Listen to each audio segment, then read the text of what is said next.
So I'd like to welcome everyone today to our Mental Health School Health webinar on the topic of youth engagement and the reduction of stigma. It's Dawn Benson here from British Columbia from the Canadian Association of School Health, and we'll have Cindy Andrew joining us a bit later on the webinar. And we welcome particularly our two presenters that you should be able to see on your screen, Nancy Pereira and Erin Smith. So welcome to all of you who are watching us and joining us live. Looks like there's 16 participants so far, and we've got about 30 registered, so we know other folks will be joining us later. So thank you for joining us. We would encourage any of you that have headset mics to join us by using the audio connection. And I'm wondering if there's anybody online today that has a headset mic. If you would just use the hands up signal to let me know, so that if you have questions or comments that we would have them made through audio. Otherwise, the rest of us will use the chat box down below where you see comments from This is Pat and Tara. There will be a chance for you to chat and give us your questions or feedback or information as we go along or at the very end. So at this time, I'd like to welcome our two presenters who today are in the same room, and they've done several practice sessions. They've worked really hard at getting this presentation together, so a really big thank you to them. And to Heather in the background, Woltman, who's been helping them with the technology as well. So they're going to each present part of the webinar, and the first presenter is Nancy Pereira, and she's the Communication and Events Coordinator. She's 25 years old, and much of her adolescent and young adulthood was spent advocating for accessibility for persons with disabilities. In 2006, she graduated from the University of Guelph, majoring in sociology, and in 2007, she authored the report, Ready, Set, Engage. So certainly she's going to be talking to us about that. And that helped lay the foundation for this new mentality project. Nancy believes that developing a stronger child and youth mental health system means creating opportunities for the engagement of young people as partners in change. And certainly from the Mental Health Commission, we've been hearing lots about stigma, and this is a really important topic for all of us. I've sort of been chatting about it to some of the local school counselors, saying we're doing this webinar, you need to have a look at it because it's such an important topic. And then partway through the presentation, Erin is going to present to us, and she joined the Provincial Centre of Excellence for Child and Youth Mental Health Centre in May 2008, and she was the Youth Engagement Coordinator. She has a degree in education from McGill and has extensive experience in curriculum and program development. Erin has a deep understanding of the UN Convention on the Rights of the Child and worked for several years here in Canada and internationally on the promotion of children's rights and youth participation. And in the follow-up wiki that we do, both of these presenters will have their email address. So you may have some questions or comments that you want to address to them later. So it's just nice to know their background. Here at the Center, Erin works to provide opportunities for youth to be engaged to advise others and to speak out about their experiences in the mental health system. She supports a range of activities and services for youth, adult allies, which is all of you who are joining us today, and organizations who want to be involved in raising awareness and addressing the mental health issues facing children and youth in Ontario, and certainly issues for children and youth right across Canada. So welcome both of you. I'm going to click off the audio, and I believe, Nancy, you're going to begin first. So welcome. Thank you. Hi, everyone. Thank you, Dawn, for that introduction. I just want to, again, go over what's going to happen. So I'm going to do the first 13 slides, and we're essentially going to talk about what the practice of youth engagement involves. And then Erin's going to talk to you about the new mentality, which is a program of Children's Mental Health Ontario and the Provincial Centre of Excellence for Child and Youth Mental Health that's been going on for about 2 years. So she'll give you more insight as to what's happened and where we're hoping to go in the future. So our goals for this webinar are essentially to learn about effective practices for youth engagement, to learn about practical tools and strategies to use when working with youth, and to learn how to initiate and sustain youth engagement as a practice within your organizations. So before we can really get into all the strategies, we first need to understand what it means to engage young people and what this whole practice of youth engagement is all about. And when I first started to do my research around this, there's a lot of definitions out there. Some come from recreation, some come from citizenship, but all of them sort of had key themes, but there wasn't one that directly related to child and youth mental health. And so my coworker and I, we sat down and we were sort of trying to decide what it is that we wanted to get out of the New Mentality Project and what that would mean for the practice of youth engagement. So in pulling all those variables together, we came up with the following definition for our program. And we say that youth engagement is about empowering all youth as valuable partners in addressing and making decisions about issues that affect them personally or that they believe to be important. And the reason why we went with this definition is in particular when we're talking about stigma, which is one of the major issues around child and youth mental health, we need to involve all youth because youth need to reach out to other youth and to the public to let them know about how serious this issue is and that it does affect young people. Within the province of Ontario, it's estimated that 1 in 5 children and youth have a mental health issue. And the other thing was that whole idea around decision making. You should have the ability to make decisions on issues that they're impacted by. And with that said, there's certain key terms that we use in the practice of youth engagement to better understand what it is that we're talking about and what different roles mean. And one of them, which we just touched on, is youth engagement. But just to build on that a little bit more, what it is youth acting as decision makers and having the power to influence program design, program implementation, and program planning. And what it's not is the whole idea around tokenism, where youth are seated around a table, but not necessarily being influencing ultimate decisions and outcomes. They're just there because they're invited and people recognize that they should be there because the issue involves youth, but there's not much say. And this is often the case when we're dealing with boards, and not to the fault of anyone, because the first step to effective youth engagement is to involve youth, but youth won't really stay around. That sustaining factor won't happen if they're not feeling that their opinions and ideas are being heard. The next thing we talk about is the whole idea of youth-adult partnerships. And this is really important because when we're talking about youth-adult partnerships, we're talking about the idea of togetherness and youth and adults coming together to develop a program, to talk about an issue, but it's that whole idea of team cohesion and everybody having an equal role, everybody having equal control, and everybody being accountable to one another.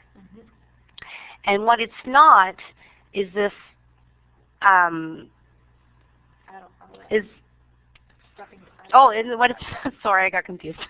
And what it's not is this whole idea of adults stepping back and surrendering all power. Because sometimes adults feel that, when they're truly do youth engagement is to give youth the freedom that they want to do whatever they want, whenever they want, with no adult interference. But what we need to realize is that when adults first come on, and they're working with youth who are coming into an organization who might not have done programming before, the idea of stepping back is actually a mistake that adults can make because youth might not know what resources to tap into, they might not know who to go to for decisions to be made. So the whole idea of an adult ally being present is really important, which is the next term that's on our chart. And when we're talking about adult allies, we're actually talking about professionals such as yourselves who are listening to this webinar today working alongside youth. And the thing that I often tell people when I do webinars like this is that the child and youth mental health system is one that works for youth. We want to give youth treatment, we want to make things better, but in order to truly do youth engagement and incorporate it into the sector, we need to work with youth.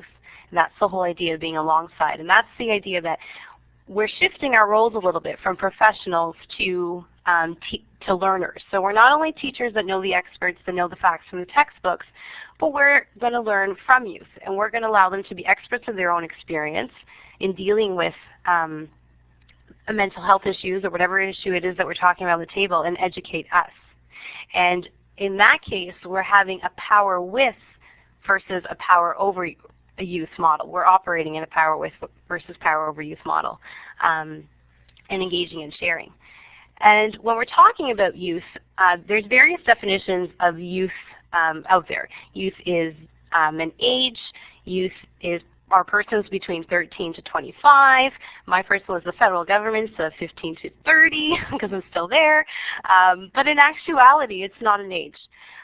Youth are people. Youth are people just like we're people. So we need to really stop thinking about them as a number. We need to stop thinking about youth as problems and focus on a more asset-based orient way of thinking where youth are resources to be tapped into. And in particular, when we're talking about mental health, these youth know what they're going through. In order to break the stigma, they have to have the platforms to share their stories, to share their experiences about what it was like going through services so that services can be improved for future youth accessing them down the road. Yeah. Great. When we're talking about youth engagement, one of the reasons why it's often difficult for it to happen is one of the biggest barriers, I should say, is the attitudes that youth and adults hold towards one another. So there's different ways that youth and adults can perceive one another. And Youth Infusion, which is a group out of Texas, has come up with this great model that you guys see on your screen right now. And it's actually a continuum. And it gives you different ideas of how youth and adults perceive one another. So as I'm going through the model, I want you as an adult to think of sort of where you would see yourself on this continuum. So the first way that adults perceive youth is as a target audience. So this is what I was talking about before, where we do things for youth. If you're a little bit more along the continuum, a little bit more in touch with youth, you see them as a resource. So they're a focus group. If you have something going on or you have a consultation, you bring youth to the table because you want to hear their views. The next one, if you're a little bit more progressive, is volunteering. So you see youth as someone you want to draw into your organization who's going to volunteer with you and participate actively in activities. And finally, if you move along, you see youth as active decision makers, equal partners, and agents of social change. My apologies. So you see youth as being competent and capable of making change and helping you in your programs, in your projects, whatever it is that you may be doing. Mm-hmm.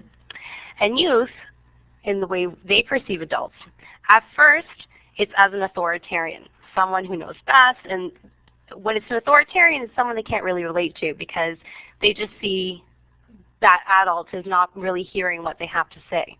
So they're not going to come out to one of your activities. The next one is as an intermittent advisor. So someone they're going to go to in times of need. If this is a school setting, it may be a teacher or a guidance counselor. If you're working in a child youth mental health agency, it might be your role as a counselor. But again, it's only in times of crisis when you actually need their opinion.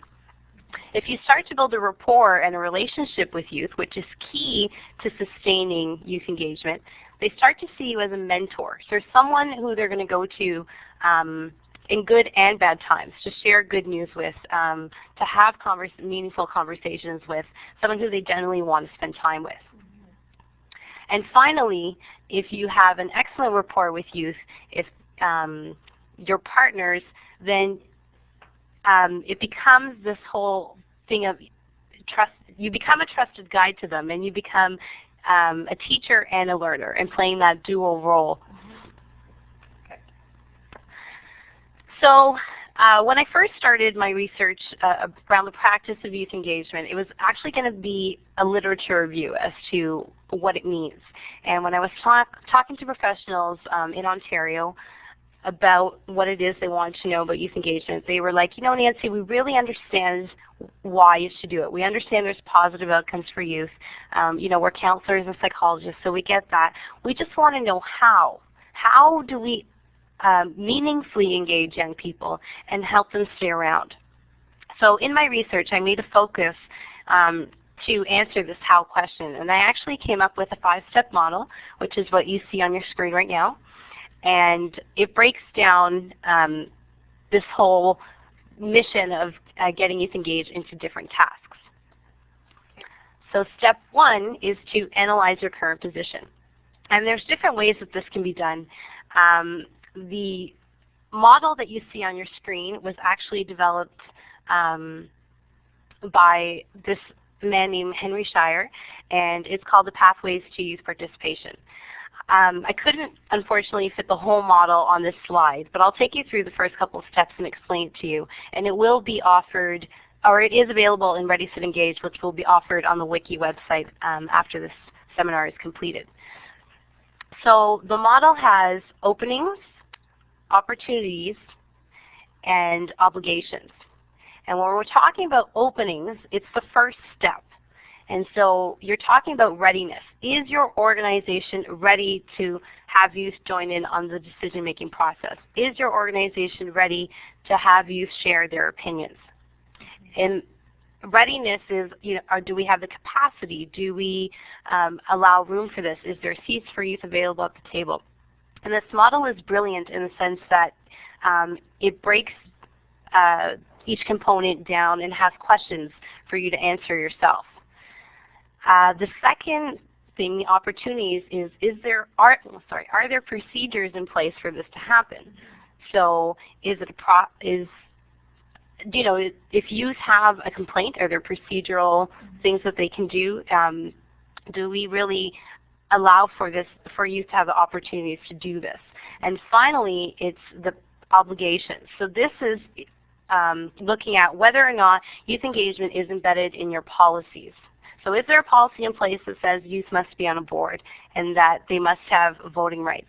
Is there a policy in place that says we must take the views of youth into account before we move forward with this decision? So like I said, I strongly recommend that if you're looking to get youth engagement started, the first step is analyzing, and that you look at this model in Ready, Set, Engage. Step two is to create a youth-friendly environment. And I'm actually going to pass the mic over to my co-presenter, Erin, and she's going to lead you through an activity. Great. Hi, everyone. I am going to walk us through a little activity, which is a bit of a way for us to do a self-assessment in terms of the situation you might feel you're in currently in the organization or school that you work in relation to youth engagement. And so what I'm going to do, usually when this is a presentation in front of an audience, we ask people to sit up if they feel they're an expert when I read a particular statement, and to stay seated if they feel they're just at the beginning stages in this particular statement that I read out. But for this webinar, what I think we're going to ask people to do is that when I read a statement, if you feel that you're an expert in that area, to click on the yellow happy face that you see on your screen. And if you feel that you're at the beginning stages, right below the happy face there's a frowny face, and you could click on that one if you feel like you're at the beginning. Not that being at the beginning is a negative thing, because we have to all start somewhere, but it's just a way for us to be able to track where we're feeling that we're at in these statements that I read out. So I'm going to start with the first one, and we'll just see how many happy faces and how many frown faces pop up on our screen. But it's really a way for you to assess yourselves in your own current situation, so it's not a competitive thing at all. So the first statement is, I realize that it is more effective for youth to construct their own personal beliefs from their own experiences rather than blindly following the directions of others. I'll give people a few minutes to pop their happy frown faces up. Oh, I see one happy face, two happy faces, three. Good job, guys. That's great. Okay, we'll go to the next one. I am aware of the current issues facing young people. There we go, with some happy faces. Pretty good.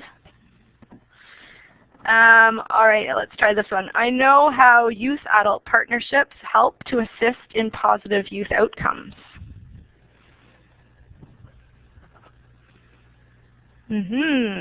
Great. All right, here's another one. I affirm and validate youth's feelings and ideas.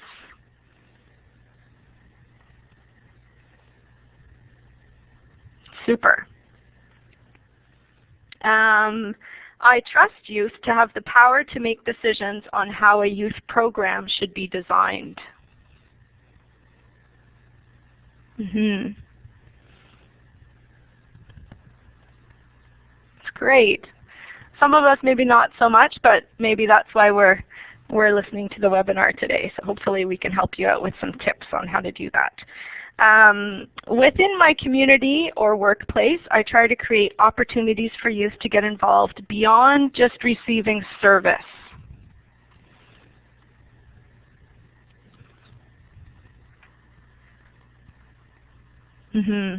This is a really crucial step in terms of youth engagement, and it's something we'll talk about later on when we get into the details about the New Mentality Network. We'll try a few more. I can establish a positive rapport with young people. So if you feel you create a good rapport between yourself and young people that you work with. Great. I am able to assess young people's needs, interests, and competencies.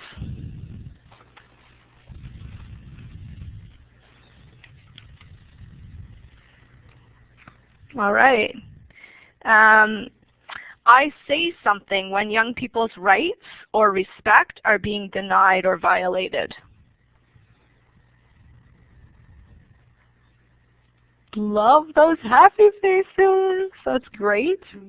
Okay. I believe that my role with youth is as a partner, not a parent, authority figure, or expert.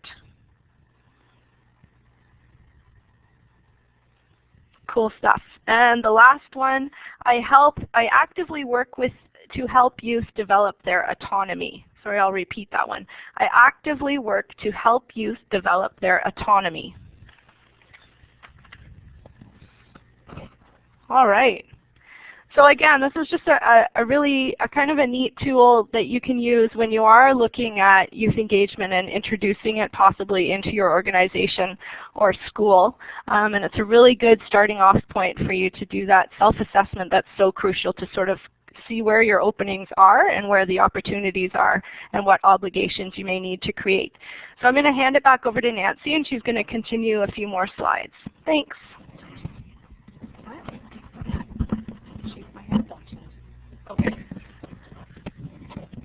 Hi everyone. Thanks, Erin, for doing that. Before we move on to the next slide, I just wanted to make a few more points about creating a youth-friendly environment. So the reason why we do this is to create a welcoming environment for youth to come into. It can be quite intimidating for youth to come into a space where they would generally come in as a client to receive services. So it's our responsibility as professionals to make sure that we provide a warm, welcoming environment for them to come into so they feel safe, comfortable, and can have some fun in what they're doing. And I'm just going to tell a quick story. One of the agencies that we worked in our pilot out of Toronto, they were Central Youth Services of Toronto, they were really comfortable at first with having youth come in. Youth would only come in as clients, and a lot of their doors were often locked, and there was no real space for youth to meet. And then we went and approached them to be part of the New Mentality Pilot Project, and they were like, okay. But they were like, you know, we have a lot of procedures and policies that we need, obviously, to look over to make this happen. So they did that. They got all the right stuff in place. And you said that the first day they went in, it was really weird because people were looking at them like, what are you doing here roaming the halls? And after 2 or 3 meetings, everybody was really welcoming and offering smiles and really wanting to just sit down and chat with the youth, which really made them feel comfortable, really made them want to come back, and it made more people want to join.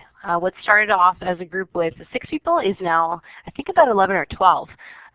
So other people tell other people, and that increases membership as well. So make sure you take time to do that. After you create a youth-friendly environment, you want to look at getting youth on board, so getting them to be active and become a member of your program. And a great model that was developed out of the UK is called the flexible model. And these are essentially some of the key ingredients that you need to be mindful of and have in place when attracting youth to your program. So the first one is to be flexible. And this is around the whole idea of having youth-friendly hours of operation, realizing that some of your projects need to be short-term versus like a year or two commitment. You know, youth generally will not commit to something for 1 or 2 years. Or, you know, we need to realize they go on summer break. So a school year commitment or a semester year commitment is generally more effective. The next one is legitimacy. So you need to be honest with youth about how their role is going to fit within the organization or the program that they're going to be working on. So how it's going to fit into the bigger picture, and also how their role is going to help make a difference in whatever it is that you're setting out to do. The next one is ease of access. So you want to make sure there's information out there and present to youth about what your organization does and what they're all about, as well as how they're going to be mentored and how they're going to be trained, and the role of the adult ally and how you're going to work together. So putting that all on the table. And that's not only up to you to do. The research shows that the most effective way for that to learn and for youth engagement to be sustained is if youth and adults define one another's roles together. The next one is experience. So what skills are youth going to get out as a result of being with you? So it might be that you're going to create a movie. So maybe they'll learn to make a documentary. Or maybe they're going, like our youth are going to start getting into advocacy. So they're going to learn a lot about child rights. So there's different, you have to be upfront, I guess, with the different skills that they're going to learn. The next one is incentives, so make things available to you. So for example, have this is a resume builder for them. It might be that you'll offer a reference letter at the end. It might be that they'll get to meet certain people within the community. So for example, one of our youth groups is doing a documentary, so we're trying to hook up a meeting for them to meet the Minister of Children and Youth Services within Ontario. So it's really exciting for them, and it's motivating them to do their project. The next one is variety. So you want to make sure that there's a variety of activities that youth can choose from, and that just like in our professional roles where we want to grow within our careers, they too might want to grow within their volunteering opportunities. So what else is it that they can take on? What other projects as a group can you take on? And allow that to be open to dialogue so that youth can give feedback. The next one is organizations. So this is more about the environment that you're creating. Going back to the previous step. So you want to have an organization that's welcoming, and in the way that happens is not having such a formal organization process. So youth want somewhere where they feel safe and supported, but don't necessarily want all the bureaucracy that might go along with some of the work that we have to do. And they want it to be in a place where they can just be themselves. So we need to allow youth to be who they are and not necessarily expect them to be mini adults. And the next one, and the final one, is laughs. And that is just, I think, pretty obvious, where youth want to have fun and enjoy what they're doing. Okay. The next slide is about keeping youth on board. So what makes you stay? We've got them, now well, how are we going to keep them? And research shows that essentially, there's three things that keep youth on board. The first one is working in a youth-friendly environment, which we just went over the factors, and also feeling like they're contributing in a meaningful way. The evidence shows that youth really stay if they feel like what they're doing is making a difference. That experience has to be meaningful. It has to have purpose. The next thing is feeling or being a part of a social aspect. So having those meaningful relationships with the adult ally. feeling like they're engaging in true partnership, and also feeling a sense of belonging. So they're getting that peer-to-peer connection, building those social networks, and staying around just for the genuine fun of it. And the final one is again around that whole idea of change, making a difference, seeing progress. So youth are very action-oriented. If you're going to bring them around the table to discuss or to analyze and theorize, they're not going to stay. There needs to be something that they're working towards, something tangible. Great. And the final step is to evaluate with youth. And this activity is known as participatory evaluation. And it's a little bit different from what we're accustomed to when we talk about evaluation, because usually evaluation is done by a third party, more hands-off approach. But to really see youth being invested in something, to keep them on board and give them ownership of an activity, research shows that they should be evaluating with you. So instead of being the subjects of research, they're now the researchers themselves. And they help to come up with the questions that you're going to ask. They may help to come up with the tools. But it's a great effective strategy to keep them around. And it also helps to solidify the partnership between the adults and youth, because together you come up, you recognize interests, you come up with outcomes as a group. So you're working on developing the goals as a team, and they may not necessarily be set out for you in the onset. So finally, my last piece is to give you guys some closing tips about what it means to engage young people. So the first one is to take time to listen to youth. And not only do you want to hear what youth are saying, but you want to empathize and try to understand where they're coming from. So you want to engage in a conversation. The next one is to be welcoming to the ideas of youth and validate their opinions. So again, that conversation piece, allowing for there to be opportunities for youth to speak. And if you're two youth sitting around a table with 10 adults, it may be intimidating to speak up. And as adult allies, we really need to realize this. Just because youth are invited, I mean, they feel honored to be invited, but it doesn't necessarily mean that they're going to speak up. So techniques to have this happen is maybe to let them speak first on an issue. If you're around a table where there's a chair, maybe to have a youth chair alongside the adults, so it shows more equal roles. The next one is allow youth to make mistakes. So some people feel that when you do youth engagement, you shouldn't allow youth to fail, because that won't bring them back. And the evidence says this over and over and over again, is youth engagement isn't necessarily about the outcome, it's about the process. That's what's going to keep the youth around. So if youth are going to fail, it's not the end of the world. It's not a failure to your project. This is why you need to invest so much in those 5 steps that I just went through, because it's not about the end activity, it's about what got you there. And what got you there is going to keep youth around next time.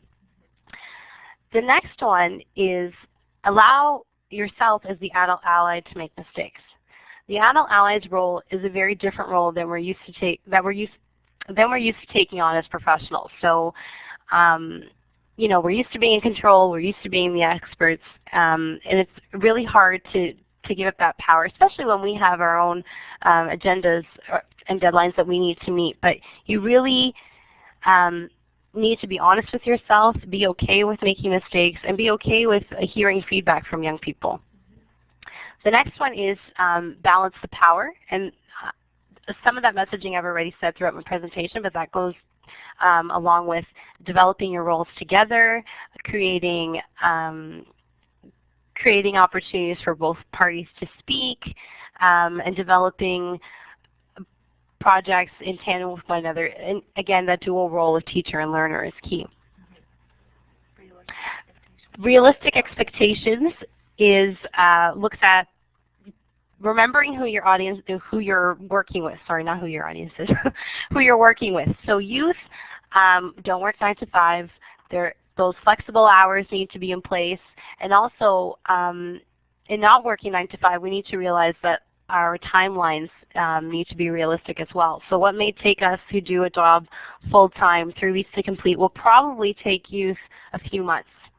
And the only real way to get an honest idea of how that's going to be is to, again, engage in dialogue and as a team come up with deadlines. Never underestimate the abilities of young people. This goes back to what I was talking before with age. Young people aren't an age. Young people are assets. And this is how we need to start looking at them as assets that have something meaningful to contribute to the work that we're doing. Be real with youth. Allow yourself to be who you are. Not only do we want youth to feel comfortable in being themselves, but we need to be comfortable in being ourselves.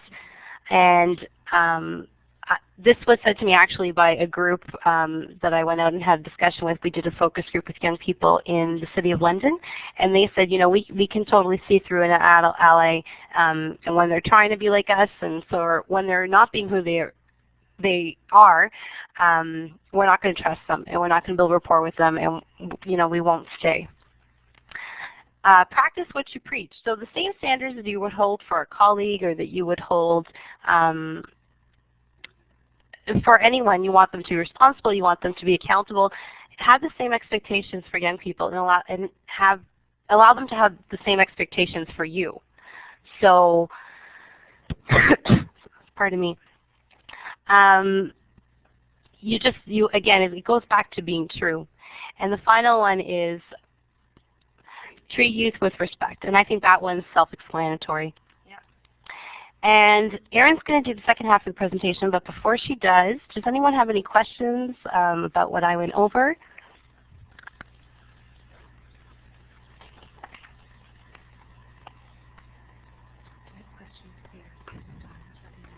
She's told them to type questions. You're back on. Mm-hmm.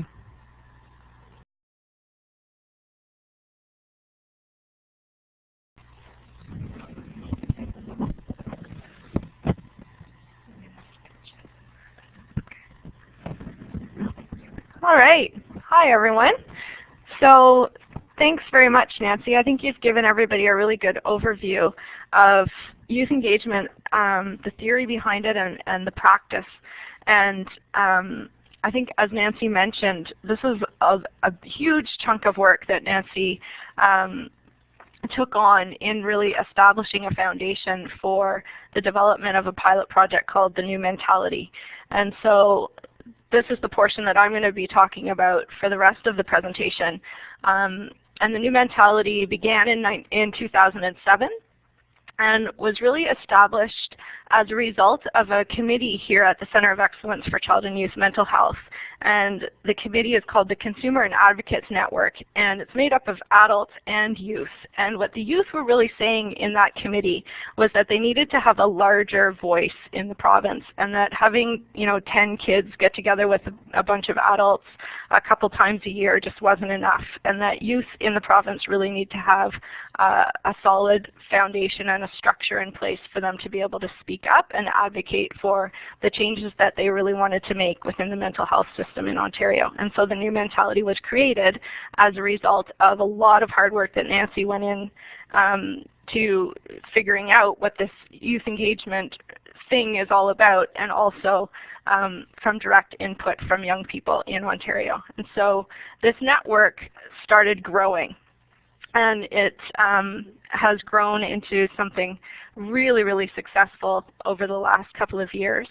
And I think we're going to see the results of that through the next few slides. I see a question here first that I wanted to address.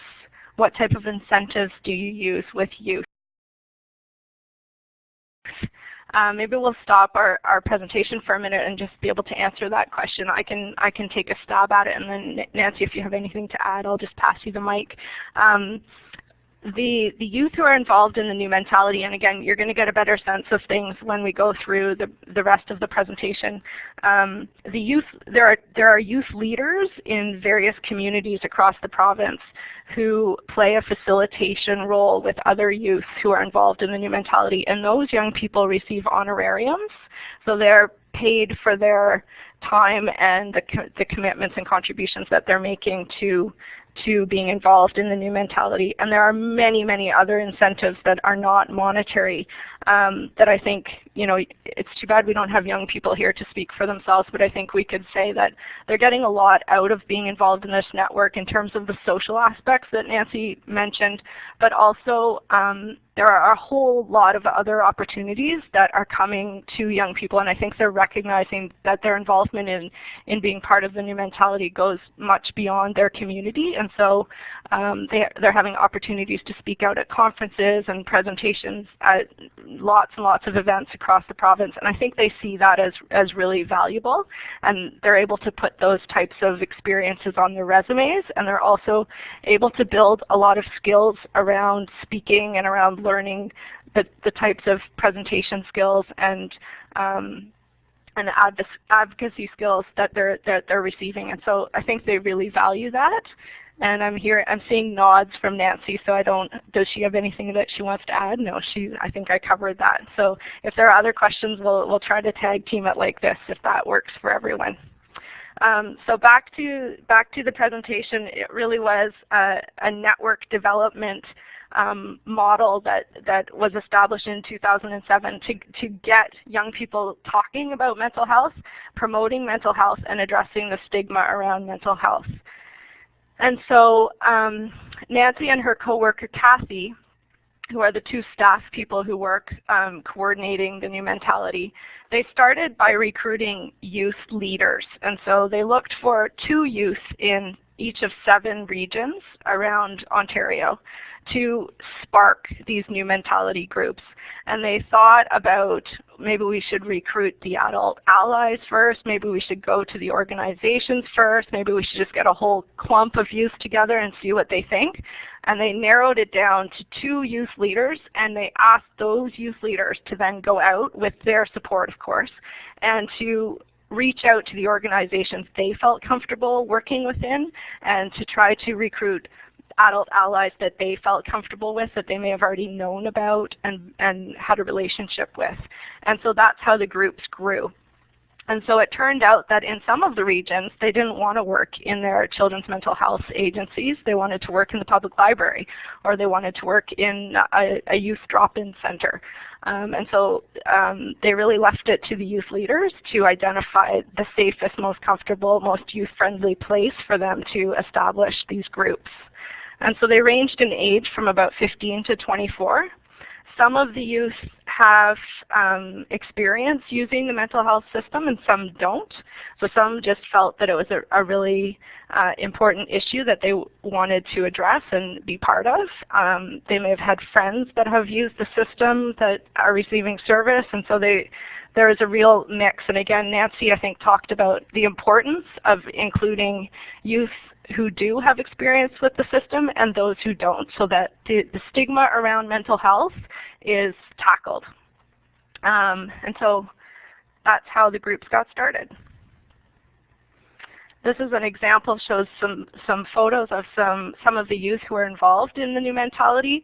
And what the pilot started off doing was, in each of the communities, the youth leaders with the rest of the youth participants identified what they wanted to do in terms of anti-stigma campaigns, and they launched those campaigns during Children's Mental Health Week, which is in May. And so some groups developed magazines where they got all kinds of articles and poems and stories from youth in the community, and they produced really cool magazines. Some groups developed videos. Some had youth forums where they invited guest speakers in to talk about mental health. Some did poster campaigns and have developed a whole dissemination plan around these posters that they've put together. So there's a whole variety of ways for young people to speak out and to start creating more awareness around mental health and around the stigma. There's a hand being raised, sorry. I'm just wondering what that's for. Where are the 7 regions? Okay, I see your question. So I'm going to the 7 regions in Ontario where the new mentality was first set up is Thunder Bay, Ottawa, Toronto, Barrie, London, Burlington, Hamilton. So that's where, and it's morphed in and out of those regions over the last couple of years, and so those were the 7 original communities, and there are some new communities, and then there are some of those communities who are less active.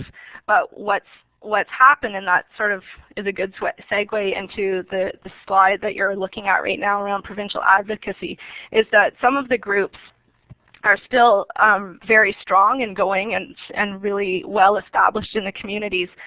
The other sort of arm that seems to have developed in the new mentality is that youth are really engaged and want to speak out in a larger scale sort of way, and so they're learning about advocacy, and they're learning that this goes beyond their communities, and so they're talking about mental health at conferences and at events outside of their communities. And so it's really great because some of the groups that may not have been as strong we're still offering a lot of opportunities, and so that goes back to that whole the flexible model and having a variety of opportunities for youth.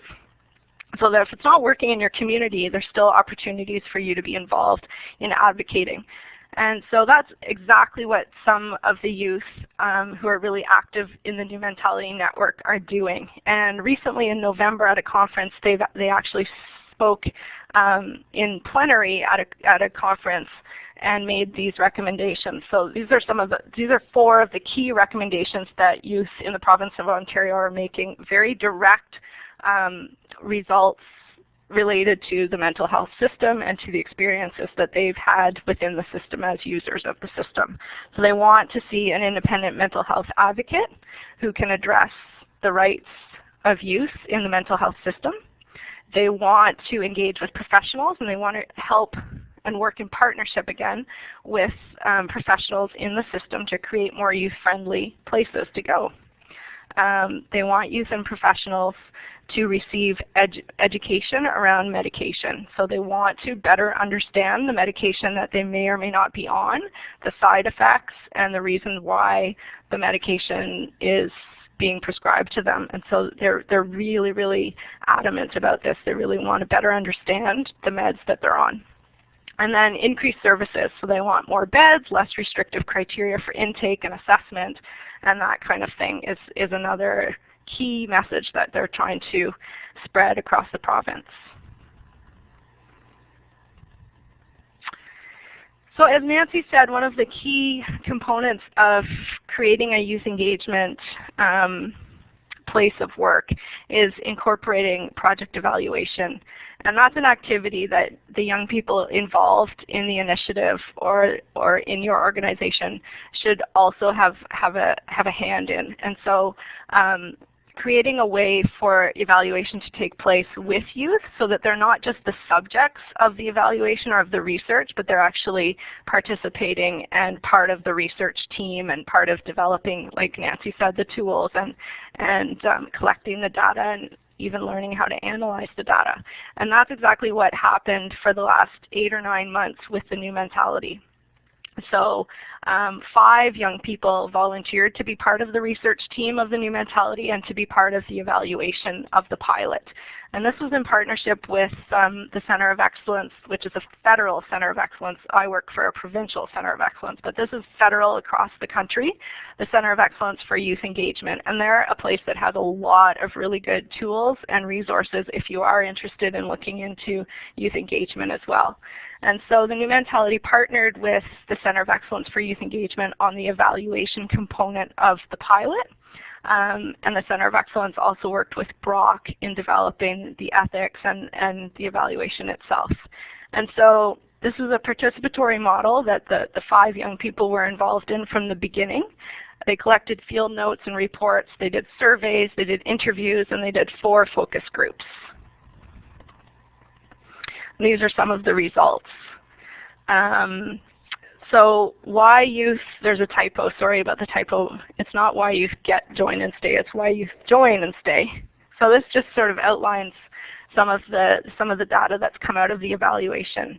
So getting community service hours is really an important piece in terms of, and it offers that incentive that we were talking about. That's one of the things that youth would consider in getting involved in something like the new mentality. For some, it was friends were doing it, so they joined their friends. For 73%, they joined because of personal satisfaction and thinking that they would feel better about themselves in joining. And that didn't go down too much in terms of the reason why they stayed, too, so that's a pretty good stat. The change in community or society was another reason why they thought being involved in the new mentality would be good. And reducing stigma was the highest, so 77% joined in order to help reduce stigma. And then the impact on the youth who were involved in the project. So how much did you feel that you're part of a community as a result of being involved in the new mentality? And 63% said that they did feel they were part of the community. 75% felt good about themselves and positive about their life. 78% felt better about working with adults. Felt that they worked well with adults, and understanding and knowledge about themselves, 88%, and then knowledge around mental health issues was a 96%. So that's really great information for us to have and helps us shape the new mentality moving forward in a big way. All right, so what we have on the last slide are some of the resources that we would recommend you tapping into. onthepoint.ca is the website for the Center of Excellence where I work here at CHEO in Ottawa. Kids Mental Health is the CMHO website, which is the partner with the new mentality. And then the new mentality has recently gone live, so it has its own website, and we're just starting to load that website. So we're going to have a lot of resources and materials and information about the new mentality moving forward, but also some of the past activities that the youth have been involved into will be on that website. And then Dare to Dream is another website that's actually linked to the On the Point website, and it's a grant that we have here at the center that we give to youth in Ontario. So that might be something of interest to people in the schools and in the community agencies as well, in terms of something for youth to tap into if they do have a project idea that they want to get going. Oh, we've got a question. How many of the youth participants had previously accessed the mental health system? Do we have that answer, Nancy? I'm not sure. No, I don't think we do. I don't think we have that kind of data collected. Do you want to talk? Just a sec. I'm going to pass it to Nancy because she knows the ins and outs of the new mentality. Hi, thanks for your question. They actually didn't have to self-identify. When we recruited youth to do our projects, we just asked why they were interested in mental health and what program ideas they would have. So we didn't ask necessarily if they had received our services before, because like we said, we were trying to engage as many youth in the community that we could, both with and without mental health issues.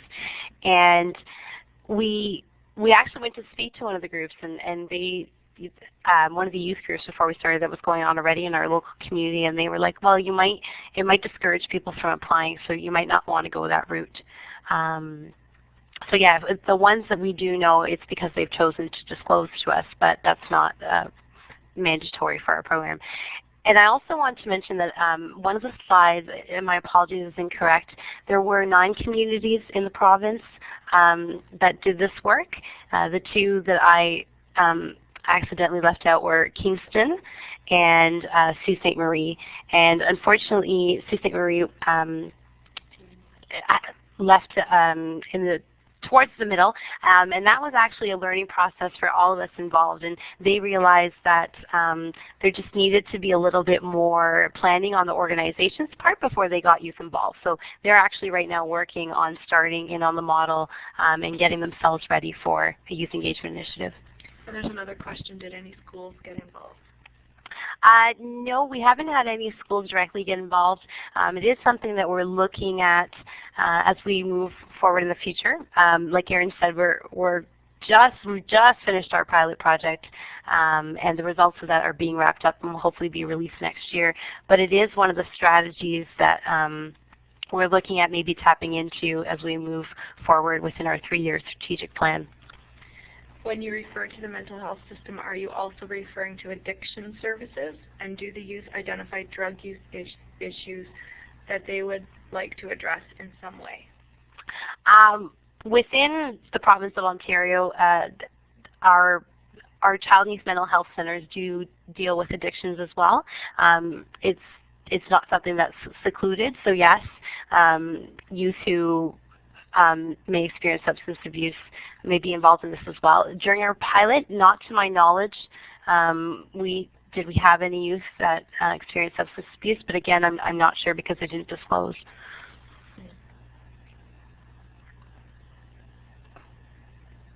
Very informative, thank you, from the Sudbury District Health Unit. Oh, thank you.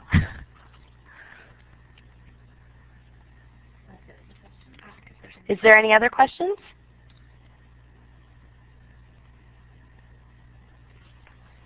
Okay, it's Dawn here, and thank you, both of you, for your information. I just put up the slide that had to do with obviously the welcoming slide or the informational slide, which was obviously used to get people engaged, involved, willing to take part.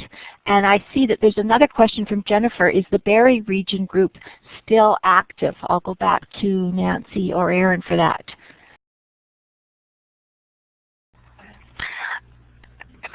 Yeah, yes, the Barrie Group is still active. They're actually operating out of New Path Youth and Family Services, out of their regional program, which I think is in Cookstown. The group has gotten underway a couple of months ago, so they're still there initiating and then still in the beginning processes of getting ideas down and stuff. So if you are in Barrie and you are interested in linking up with them, then please feel free to send me an email and I'll get that information to you. It's Lisa, right? Yeah. The adult ally? Yeah, it's Lisa Bessiers. And then how many youth were involved in each region on average? On average, there are 6 to 8 youth involved in each region. There was 2 youth leaders and about 6 to 8 youth participants. Okay, now somebody wants to try a mic. Yes, Jessie Lee, go ahead. Thanks. Hi there, this is Jessie Lee. I'm calling in today from Nova Scotia, and I have a bit of a broader question. I'm currently working in obesity-related research, and I really want to engage with youth around this issue. I do have some experience in youth engagement, and I consider myself still a youth as well.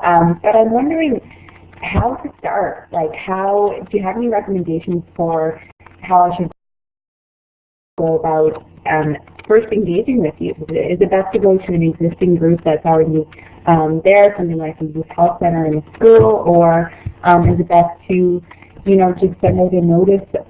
I'm just a little bit stuck in terms of how I could start this process. So if you have any recommendations, Aaron or Nancy, I'd really appreciate it. Absolutely. Thank you for your question. In terms of getting started, what you talked about in terms of going to already existing groups is actually where many of our groups found success in. Like I mentioned, the Cookstown group comes from a residential center, so a lot of the youth on that team live in the residence or have lived in the residence before. Our group out of Toronto, there is a day school program, so a lot of the youth that are part of that team go to the day school program. In Thunder Bay, there was a regional multicultural youth center where youth around the community just went there to chill and have a good time or whatever, and they recruited a whole bunch of youth that way.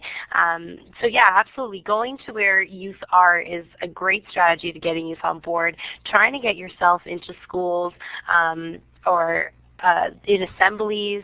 If you can get 1 or 2 youth on your team to start off, that's perfect because youth have access to other youth, so they could do the outreach.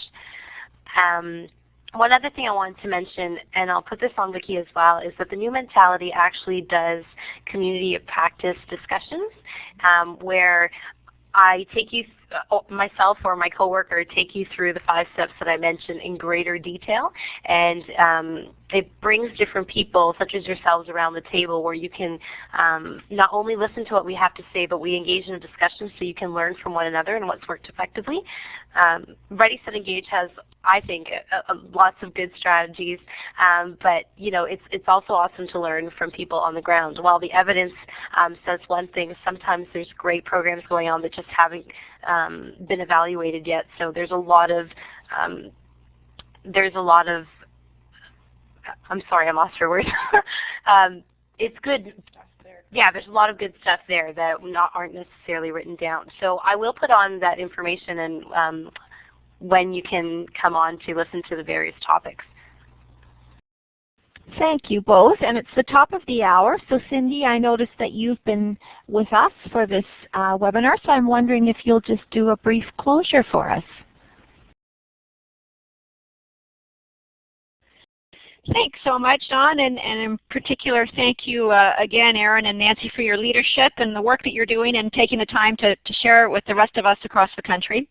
The issue of and the area of stigma, in particular anti-stigma related efforts, is one that will continue to get much stronger support and momentum building across the country. And I'm sure that Erin and Nancy, you're both well aware of the work that Ian Mannion at your center and many others have done to get some support related to the Mental Health Commission's school-based mental health work, and clearly also the Commission's work around the anti-stigma. So there will be a lot more activity in this area, and I think it's what you've outlined for us today is how critical youth engagement is in this important area. So I encourage folks, and we'll be sure to share some information that will help keep you abreast of information and opportunities and evidence base as more is collected and shared with people across the country.